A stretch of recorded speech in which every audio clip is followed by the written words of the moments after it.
Buenos días, César, adelante. Buenos días, Melanie, buenos días a los que nos siguen a través de 13 Costa Rica Televisión y 101.5 Costa Rica Radio y también a través de nuestro Facebook Live Costa Rica Noticias. Así es, un tema que siempre genera discusión, que siempre genera polémica y bueno, que ha vuelto a la mesa producto de las declaraciones del presidente de la República, Carlos Alvarado, quien en dos ocasiones, una aquí en el área metropolitana y otra la semana pasada durante la gira que realizó a Guanacaste, pues volvió a reiterar que él será el que decide sobre cuándo se va pues a poner en prioridad o sobre la mesa el tema del aborto terapéutico. Recordemos que esta fue una justamente de las promesas de campaña del presidente Carlos Alvarado y esto ha generado pues molestia y reclamo por parte de grupos de derechos humanos por lo que consideran pues una falta a este compromiso por parte del mandatario. Justamente para conversar sobre ese tema nos acompañan ya acá en la revista Larisa Arroyo, quien es abogada de derechos humanos del Grupo Acceder y viene en representación de Ana y Aurora, quienes son dos mujeres costarricenses pues que como recordarán ustedes pues tuvieron una problemática en nuestro país porque habían pues necesitado un aborto terapéutico y pues el Estado se había negado a dárselos. Pero también nos acompaña acá en la revista el doctor Claudio Slom, quien es de Médicos por la Vida y pues quien nos va a ayudar también a entender un poco y hablar y ampliar sobre la perspectiva de quienes no están tan de acuerdo con el tema del aborto terapéutico o también como se le conoce, aborto impune. Vamos primero a conversar con Larisa porque formas parte, Larisa, buenos días, de este grupo pues que le ha reclamado al presidente que esta era una promesa que él había dicho en campaña y pues con estas declaraciones ha dado a entender que no es prioridad en este momento. Buenos días. Bueno, muy buenos días. Lo primero es aclarar que yo no soy vocera del movimiento, eso yo creo que es importante, particularmente porque sí sé que está compuesto de mujeres jóvenes que están muy empoderadas, con mucho conocimiento, entonces no voy a hablar por ellas, pero sí puedo hablar a nombre de Ana y Aurora, ¿verdad?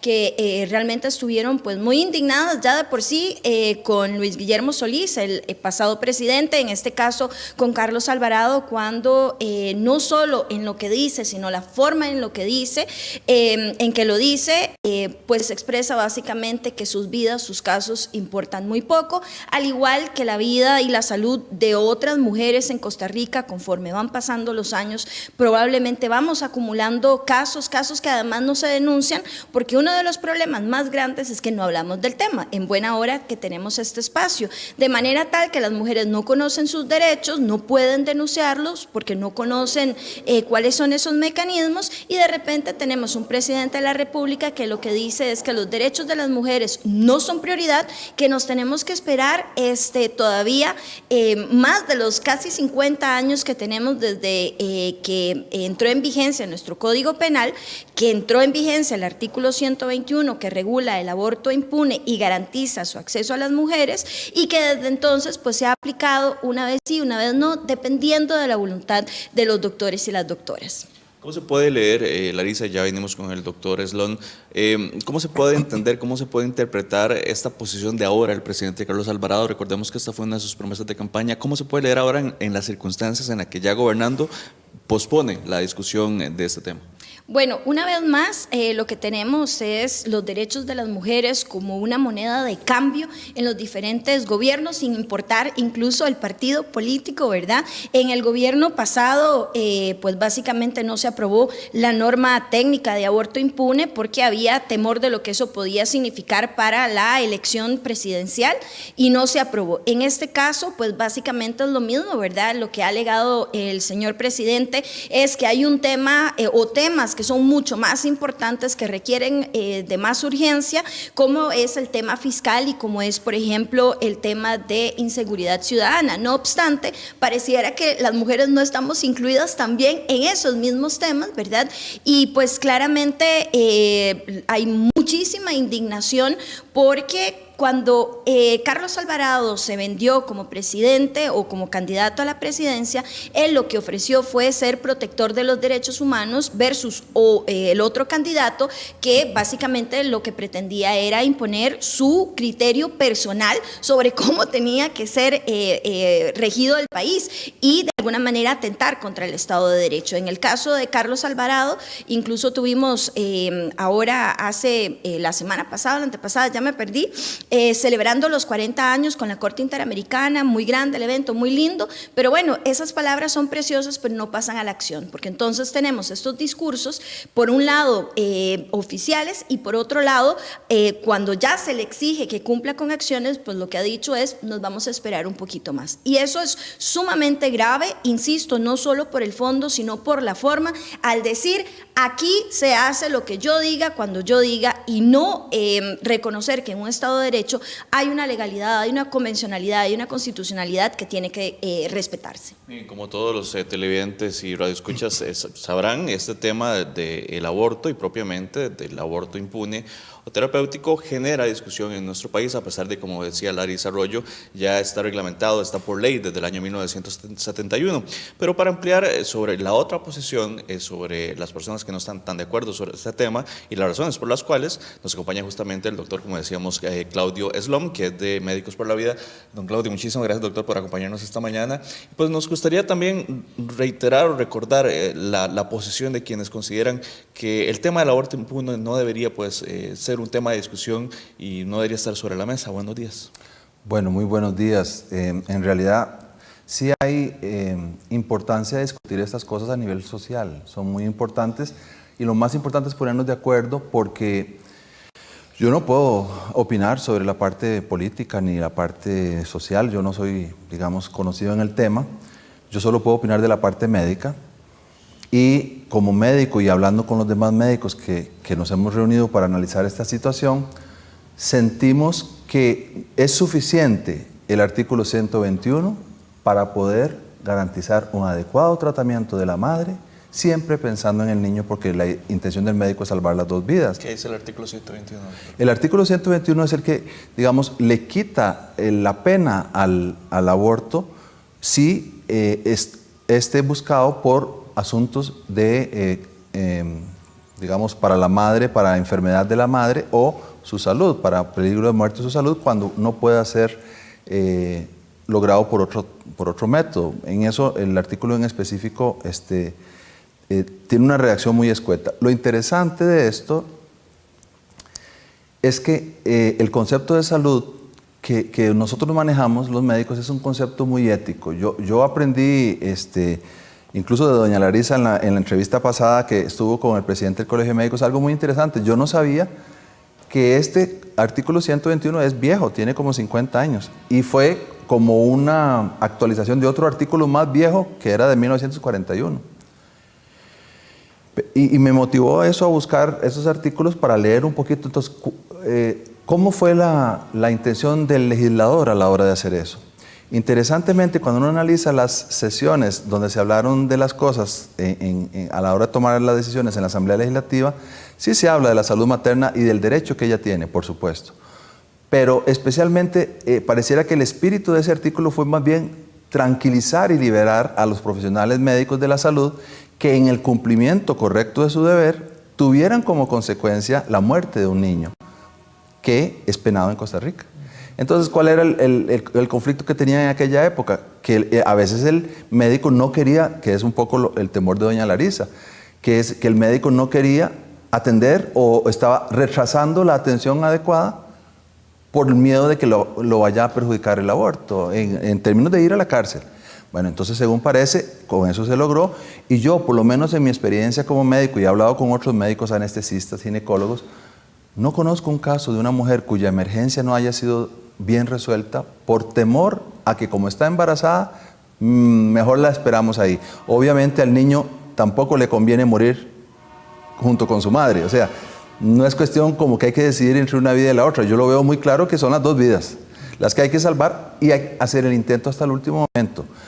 Me duele mucho pensar que tal vez haya mujeres que piensen que el médico no las está tomando en cuenta. Tal vez políticamente no tienen los logros que han querido tener en cuanto a sus derechos. Pero uno como médico no puede ser, digamos, parcializado, tiene que tomar fríamente y con prudencia las decisiones para poder pensar en las dos vidas como igualmente importantes, como igualmente valiosas. Desde el momento que la mujer alberga una vida en su vientre, nosotros ya no tenemos un paciente, son 2.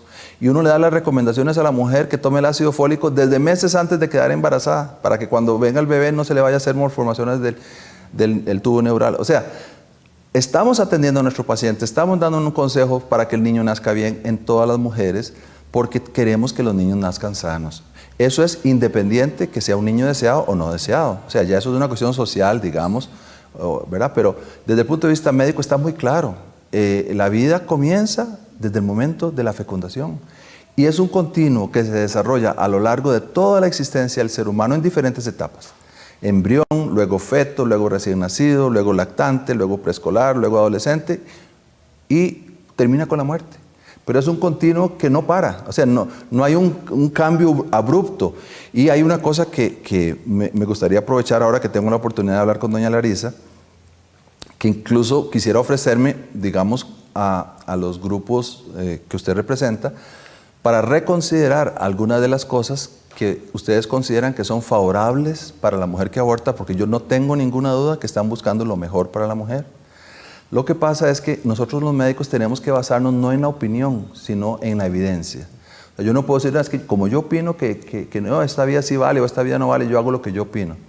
Resulta que cada vez más hay estudios médicos de poblaciones que nos hacen ver que ese argumento de que para ayudarle a la mujer en la parte psicológica, física, médica, etcétera, debemos ofrecerle el aborto para quitarle ese trauma, como el caso tan terrible de la doña Aurora y doña Ana.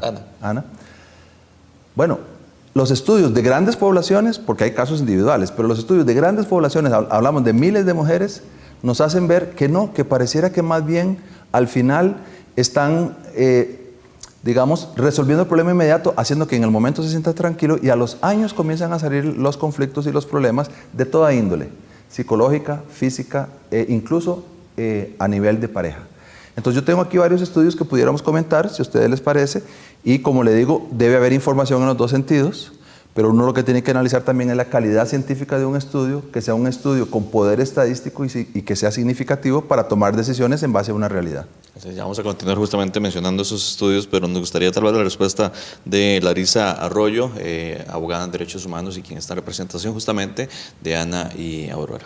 Sí, bueno, yo quisiera corregir algunas cosas porque aquí don Claudio nos menciona sobre el espíritu del legislador a la hora de emitir esta norma y yo creo que tal vez es conveniente también para nuestra audiencia, ¿verdad?, entender que la ley no se puede aplicar únicamente con ese artículo, sino tiene que entenderse en un marco muchísimo más amplio que, por ejemplo, en el caso de la Constitución, ¿verdad? Tenemos la Sala Constitucional, que si un artículo hay dudas, pues se lleva a la Sala Constitucional y precisamente lo que es el derecho de la Constitución hace que se incorpore no solo ese artículo en particular, sino que se tenga que leer en una amplitud de todo el marco normativo que incluye la Constitución y los tratados internacionales de derechos humanos. Así que más allá del espíritu del legislador, tenemos que entender que incluso recomendaciones del Comité de Derechos del Niño, porque hay niñas que quedan embarazadas en Costa Rica producto de violencia sexual,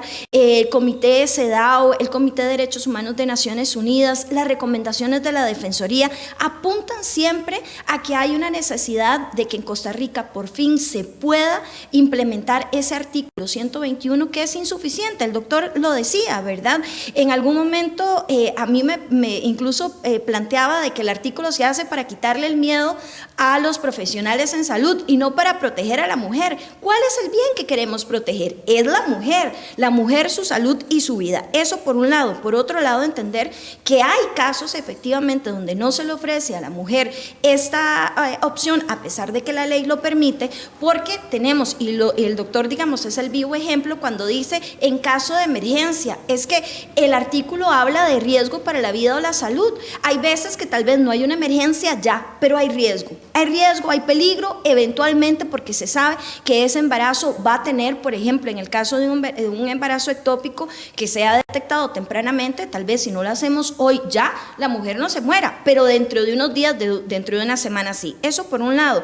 Por otro lado, pareciera que seguimos invisibilizando el tema de violencia obstétrica. Es que hay tantos casos y nos siguen llegando a acceder históricamente historias tan tristes una y otra vez, si no es la mamá, es la hija, es la esposa, ¿verdad? Y no es solo el tema de aborto impune, es que hay una costumbre desde los profesionales en salud en no reconocer a las mujeres como sujetas de derecho a quienes se les tiene que informar y que ellas tomen la decisión. Ahora vean, el doctor planteaba que ambas vidas son importantes, pero de nuevo pareciera que ignoramos todo un marco jurídico, por ejemplo, en el caso de la sentencia Artavia Murillo, que deja muy claro, y en esto sí coincido totalmente con el doctor, ¿cómo vamos a proteger a un embrión o feto? Bueno, por supuesto, a través de la mujer. Cualquier cosa que le pase a la mujer, le va a ocurrir ese embrión o feto. Entonces resulta que no son dos cuerpos separados, no es que la mujer está como maceta y el embrión en un vasito, en un frasquito, en donde lo tenemos que cuidar. Todo lo que le pasa a la mujer, incluyendo su salud física y emocional, pues repercute en ese embrión o feto. Ahora, incluso me voy a permitir corregir al doctor en una cosa, porque hablaba de que la vida empieza desde la fecundación, que era un continuum. De nuevo, según la sentencia Artavia Murillo de la Corte Interamericana, la protección a la vida como tal empieza desde la implantación, no desde la fecundación. Y yo estoy de acuerdo con él cuando habla de un continuum, es un continuum de la vida, pero la vida no empieza en la fecundación, ni siquiera antes de la vida. En el óvulo hay vida, en el espermatozoide hay vida, y antes de eso hay vida. La vida es ese continuum que no termina. Por eso es tan importante que cuando él habla de basarse en la evidencia, retomemos que no solo hay una obligación de los médicos y las médicas de basarse en la evidencia, sino también en la normativa. Y la normativa lo que les dice claramente es que cuando una mujer encuentre en riesgo su vida o su salud, tienen que interrumpir ese embarazo o más bien ofrecerlo, porque no las pueden nunca obligar, siempre y cuando no haya podido haber otro medio para evitarlo.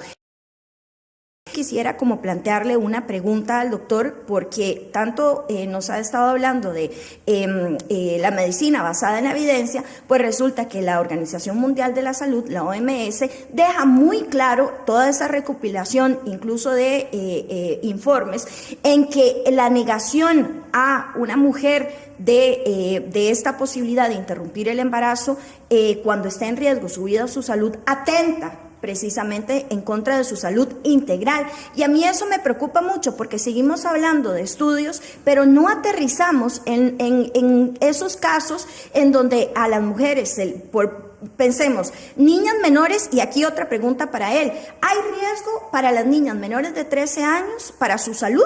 Por ejemplo, física y emocional. Hay riesgo en mujeres que han sido víctimas de violación, que se quieran suicidar porque quieren interrumpir el embarazo y no las dejan.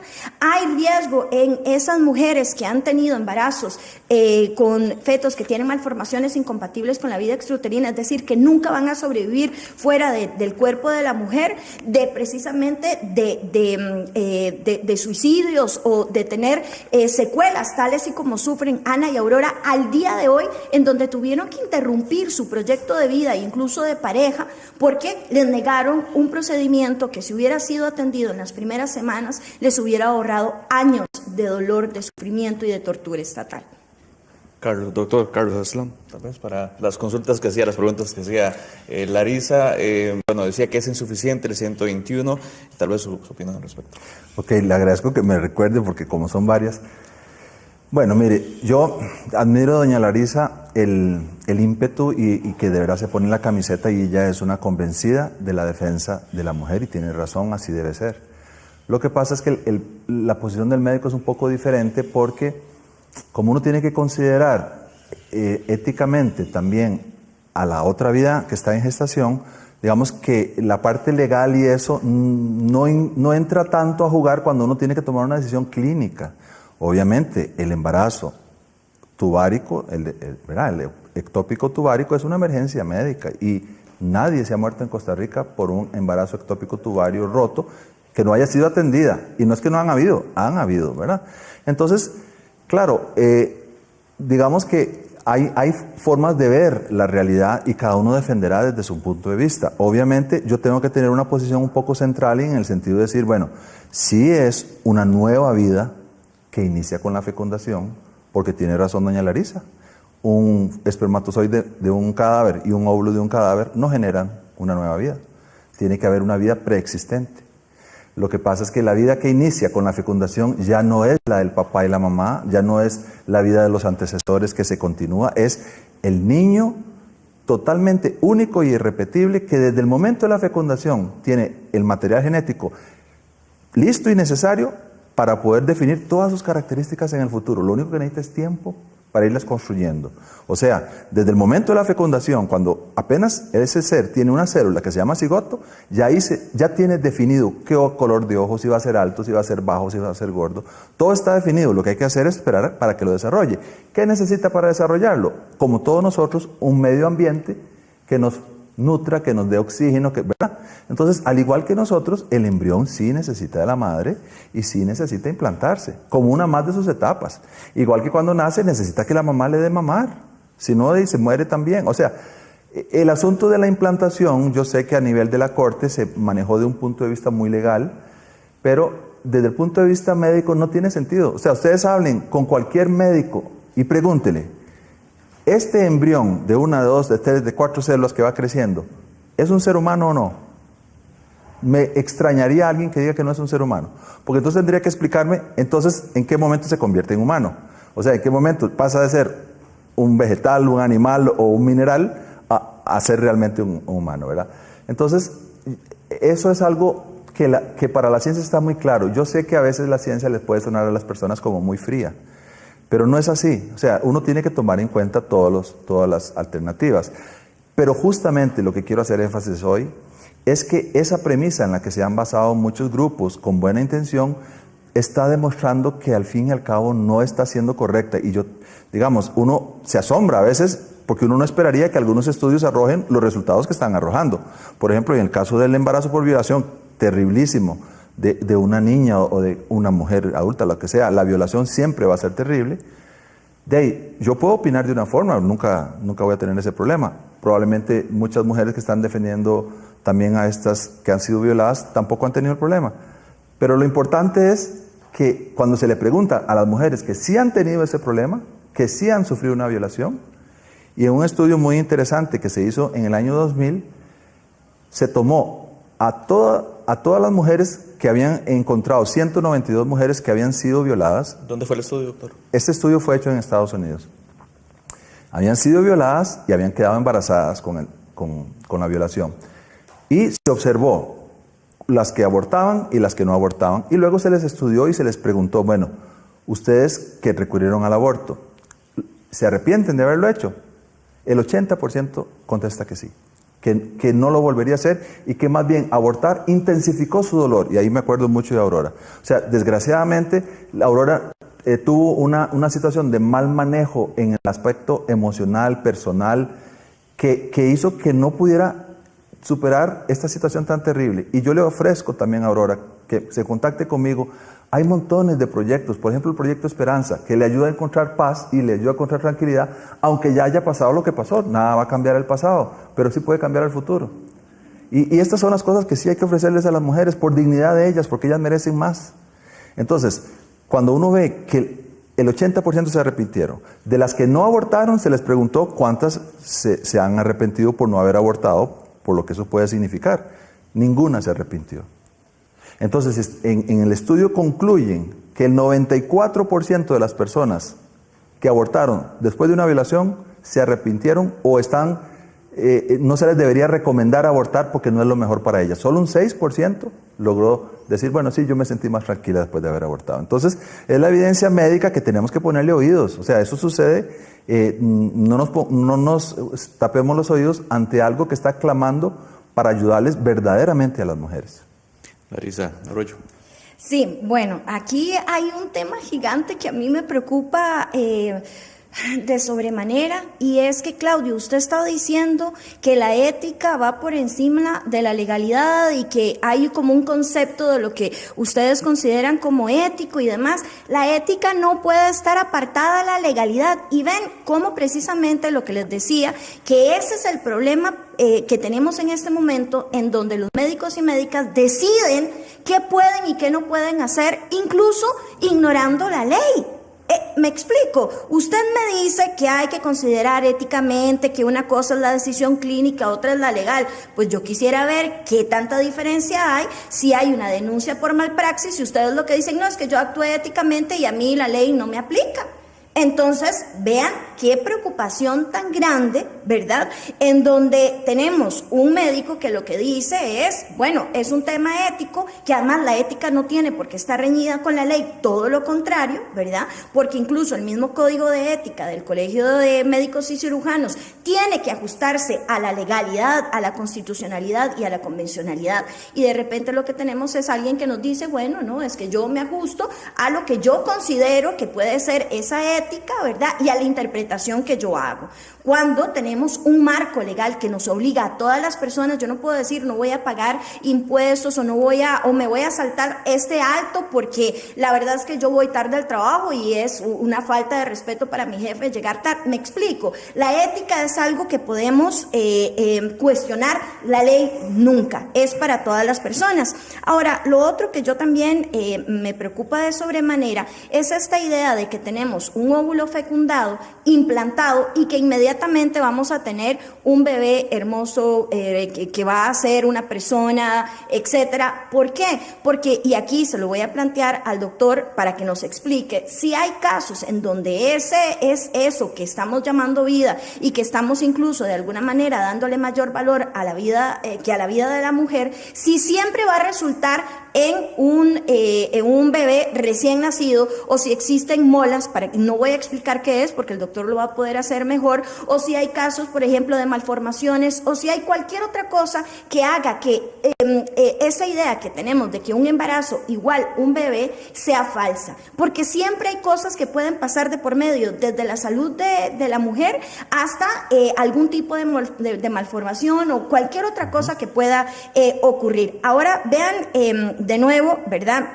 Es un tema tenemos un médico que nos dice que no va a considerar lo que dice la Corte Interamericana para Costa Rica, que es de acatamiento obligatorio, y de nuevo entonces, ¿qué es lo que dijo la sentencia Artavia Murillo? Que efectivamente iba a haber una protección a la vida de manera gradual, y no es coincidencia que en Costa Rica, si bien es cierto, el aborto está penado y que el aborto impune es una excepción meramente, esos delitos de aborto tienen una diferencia si el feto tiene más o menos de 6 meses.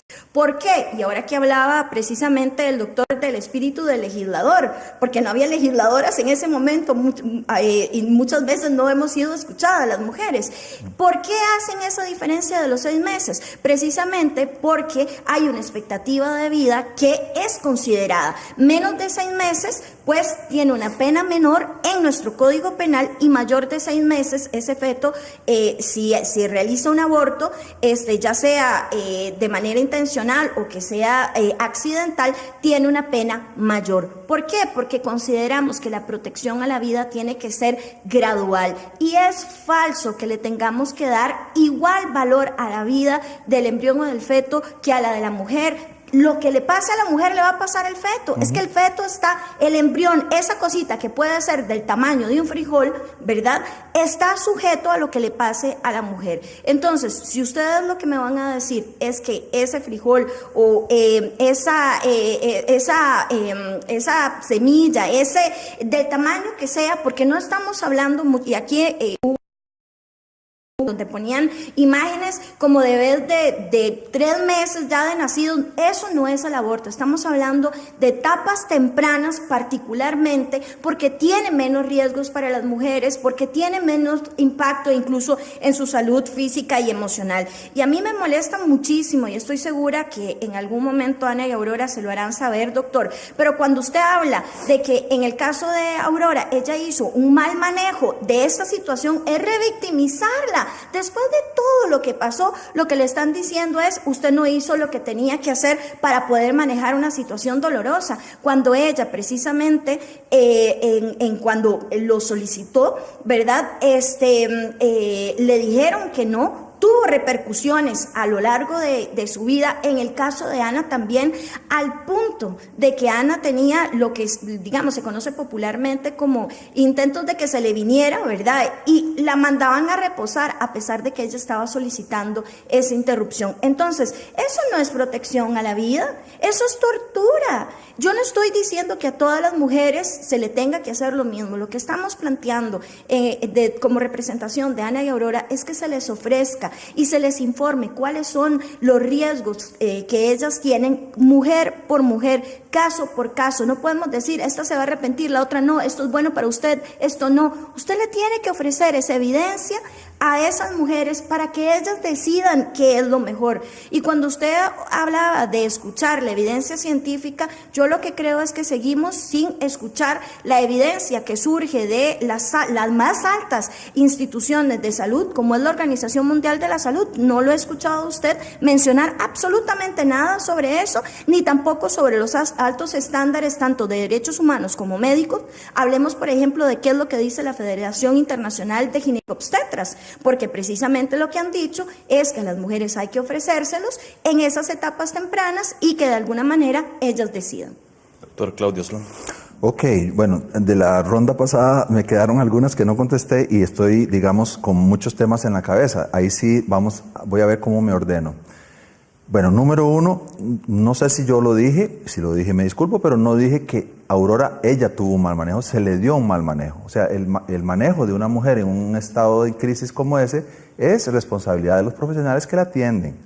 Los que dicen, mire, le puedo ofrecer esta opción, le puedo ofrecer la otra, ¿verdad? Igual que para el grupo Acceder, el aborto es una opción y probablemente sea como la opción más lógica o la opción más rápida. Bueno, no necesariamente es la mejor. Ahora, usted habla del frijol. Sí, al inicio el ser humano es menos que un frijol. Es muy pequeño, pero todos pasamos por esa etapa y simplemente crecimos. O sea, no es que por el tamaño voy a valer menos. Y tiene mucha razón de que la vida humana es una, digamos, tan valiosa una como la otra. Yo no sé si en algún momento yo he dicho que la vida humana del bebé es superior a la de la mamá. O sea, tampoco es que la de la mamá va a ir en detrimento de la del bebé. Ese es el equilibrio tan difícil y por eso el debate es tan fuerte. O sea, el equilibrio que se maneja en las situaciones clínicas del día a día es, ok, aquí está esta mujer con un embarazo deseado o no deseado, con una situación de una emergencia médica, ¿qué vamos a hacer? Claro que uno toma en cuenta la legislación, porque uno no puede actuar en contra de la legislación. Pero entonces, aunque yo no soy experto en el tema y me gustaría que usted me aclare, es ¿cuál legislación vamos a seguir? Porque la Corte Interamericana de pronto me sorprendió. Yo tenía entendido que el Código de la Niñez habla de la concepción y la defensa de la vida humana.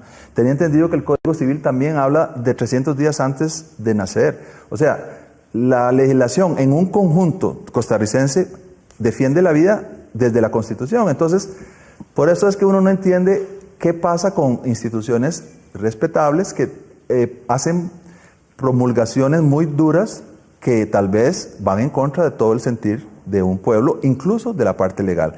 Y sí, éticamente, la ética no debe reñir con lo legal, pero a veces lo hace. El problema no es de la ética, el problema es de la ley que no sigue la ética. Porque si de pronto una ley, por ejemplo, en mi caso, yo lo voy a poner como personal, una ley que permita que a las mujeres se les apedree si la encuentran siendo infiel, esa ley no es ética, no debe ser, no debe existir. Entonces, no todo lo legal es moral o es ético, entonces digamos que nosotros tenemos que ocuparnos por muchas cosas de la elaboración clínica y ética de la atención del paciente. Está la vida en las manos. Y ahora que usted hablaba de malpraxis, bueno, pues resulta que justamente yo puedo caer en malpraxis porque resulta que en el consentimiento informado que se le dice a las mujeres sobre las opciones, no le digo esto, no le digo, mire, es que usted probablemente vaya a tener más riesgo de problemas mentales después, probablemente va a tener más riesgo de suicidio, hasta 7 veces más, que una mujer una mujer embarazada que no ha perdido el bebé. Y se han hecho comparaciones muy interesantes de embarazos no deseados. Y los embarazos no deseados se comparan de los que hicieron el aborto con los que no hicieron el aborto. Un estudio australiano del doctor Ferguson lindísimo.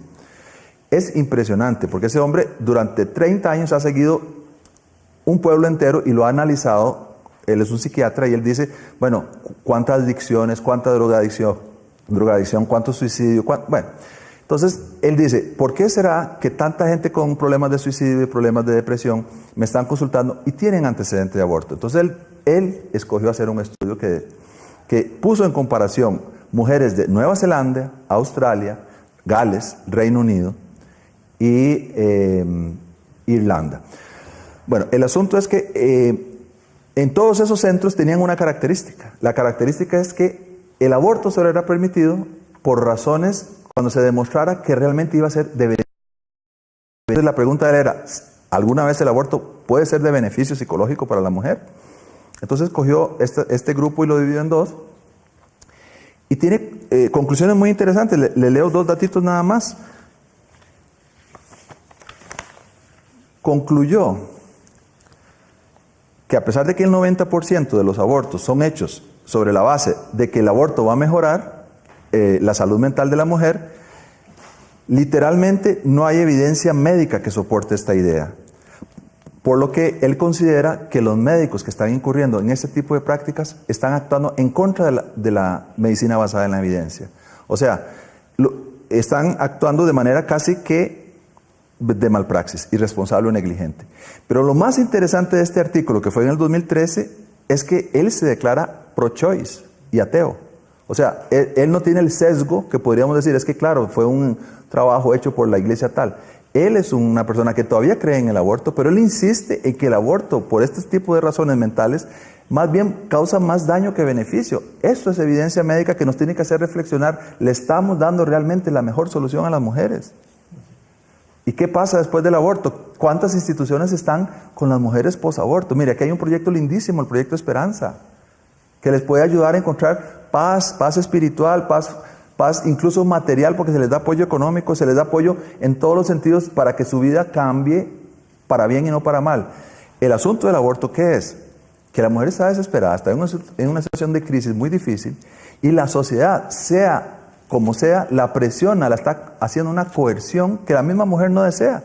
Le puedo nada más mencionar de un instituto. Muy brevemente, doctor, porque ya se nos... Ok. Tenemos que... Le puedo mencionar las estadísticas de un instituto que también a mí me asombraron. Incluso el Instituto Guttmacher, que es el instituto que reúne todas las estadísticas de los centros de abortistas, ¿verdad? Bueno, primero habla de que las razones para abortar en su primera cantidad, por soltería, entonces es una razón de abortar, interferencia con su educación, con su trabajo, 38%, interferencia con otros planes, 34%. La razón de salud y la razón incluso de violación es tan baja, menos del 0.5%, pero no es por cuestión de estadísticas, es por cuestión, digamos, de que nos estamos enfocando en algo equivocado. ¿Y qué dice el estudio de víctimas y victimarios? Dice que el 84% de las mujeres, después de haber abortado, les hicieron una encuesta y dice que no les explicaron ningún consentimiento, no les explicaron pros y contras. Dice que no hubiera abortado el 83% si hubiera tenido más apoyo de los familiares. Muchas decían, yo iba caminando hacia el centro abortista esperando que alguien me tendiera la mano y me jalara y me dijera no aborte. Y el único que me jalaba la mano era mi novio que me decía si aborte. Entonces también en eso están siendo víctimas de presión social, de injusticias. Y bueno, yo creo que darles esa salida puede representar para la sociedad en general mucho más daño que bien. Bien, doctor, ya se nos acaba el tiempo. Vamos a dar un momento para el desarrollo. Tenemos comentarios en redes sociales. Sí, lo primero es que no podemos, el doctor acaba de confundir lo que es aborto impune con otros casos de aborto, ¿verdad? Y para mí, definitivamente, y él lo planteaba bien, ¿cuántas instituciones estatales, que el Estado es el principal responsable de dar seguimiento en materia de derechos humanos, ¿verdad? Le da apoyo a las mujeres que han tenido un aborto impune, ¿verdad? Muy pocas, pero ¿saben a quiénes menos le dan seguimiento? A esas mujeres que han sido obligadas a dar a luz incluso cuando sus vidas y su salud han sido puestas en riesgo. ¿O no? ¿Cuántas mujeres han tenido que sobreponerse a una sociedad que las obliga a ser madre, pero que no las apoya en esa maternidad, donde las echan del trabajo, donde el esposo o el compañero o el padre de esa criatura las abandona, donde la sociedad no las acompaña? Entonces, de nuevo, a mí me preocupa mucho que Claudia esté dando estos estudios, pero que no se refiera a qué dicen las altas instancias de salud, como es la Organización Mundial de la Salud. No podemos hablar de estudios aislados. Y por último, nada más quiero poner un ejemplo de Aurora. En el caso de psicológicamente, psiquiátricamente, le mandaron 2 medicamentos, clonazepam y fluoxetina, y que lo diga el doctor, por supuesto que le iban a hacer daño a ese feto que estaba dentro de ella y que ella hubiera hecho lo que fuera para que no tuviera esas malformaciones. ¿Por qué se lo mandaron? Porque claramente trataban de atender la salud de ella, pero les pareció que estaba bien que esos medicamentos que iban a causar daño al feto, pues se los tomara y no pasara más. Entonces vean el dolor que es para una mujer que le nieguen esa posibilidad de aborto en las semanas tempranas, pero que al mismo tiempo la obligan a tomar medicamentos para que ella supuestamente esté bien, pero que le afecten al feto. Y eso ha sido una de las cosas que más ha reclamado Aurora y que yo quiero poner sobre la mesa. Lamentablemente se nos ha acabado el tiempo, doctor y Larisa. Vamos a leer rápidamente los comentarios en redes sociales que pusieron nuestros televidentes y oyentes. Dice Mel de Churro: el doctor ha tenido el problema, alguna vez ha quedado embarazado y necesitado una interrupción terapéutica del embarazo, y estos estudios son basados que usted habla son pagados por la derecha ultraconservadores. Dice Mel. El doctor Mario Alberto Quesada dice: medicina basada en evidencia. Excelentes comentarios del doctor. No se puede pensar en una vida sacrificándose otra, por eso el legislador fue claro cuando está en riesgo la vida de la madre. El comentario de Diego Chávez dice: pregunta para el doctor: ¿en qué momento la mujer deja de ser humano frente a un grupo de células que están creciendo en su vientre y que además la pone en riesgo? ¿En qué momento la vida de ella pasa a segundo plano? ¿Por qué acá se habla de embarazos que ponen en riesgo la vida y la salud de las mujeres? Rocío Rodríguez dice lo siguiente, Rocío Rodríguez Castillo: el aborto es terrible para la mujer, quedan solas ante un embarazo no esperado, sus parejas las presionan para abortar, la sociedad no las acompaña. Hilda Delgado dice: las mujeres que pasamos por situaciones difíciles, sea una malformación de los hijos o algún otro, no requerimos que se nos conviertan asesinas de nuestros hijos, sino que se nos ayude a sobrellevar en paz la situación. Son algunos de los comentarios que ha generado justamente este debate sobre el tema del aborto terapéutico o aborto impune que está en discusión en nuestro país. Muchísimas gracias, doctor Claudio Slom. Se nos ha acabado el tiempo. Larisa Arroyo, de abogada de derechos humanos y representante de Ana y Aurora. Regresamos al estudio con más información. Buenos días. Gracias a nuestro compañero César Barrantes por esta amplia información. Venimos